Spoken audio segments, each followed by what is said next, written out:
ప్రభుత్వ వైద్యులు అంకితభావంతో సేవలు అందించాలి. డాక్టర్ హరికృష్ణ.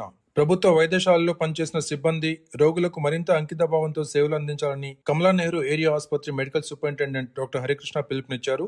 శుక్రవారం హాస్పిటల్లో Telangana medical employees union 2026 diary మరియు క్యాలెండర్ను ఆయన ఆవిష్కరించారు. ఈ సందర్భంగా ఆయన మాట్లాడుతూ వైద్య విధాన పరిషత్ను రద్దు చేసి director of secondary health services ను ఏర్పాటు చేయడం హర్షించదగ్గ విషయమని అన్నారు.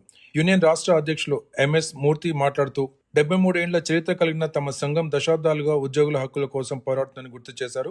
రాష్ట్ర కార్యదర్శి వాడపల్లి శ్రీధర్ మాట్లాడుతూ 8 గంటల పని దినాలు, ప్రసూతి సెలవులు వంటి హక్కులను పోరాటాల ద్వారానే సాధించుకున్నామని తెలిపారు. అనంతరం కిరణ్ కుమారి అధ్యక్షురాలుగా, రాములు కార్యదర్శిగా ఎన్నికైన హాస్పిటల్ నూతన కార్యవర్గాన్ని సూపరింటెండెంట్ అభినందించారు. ఈ కార్యక్రమంలో డాక్టర్ భవ్యతో పాటు నర్సింగ్ మరియు పారామెడికల్ సిబ్బంది పాల్గొన్నారు.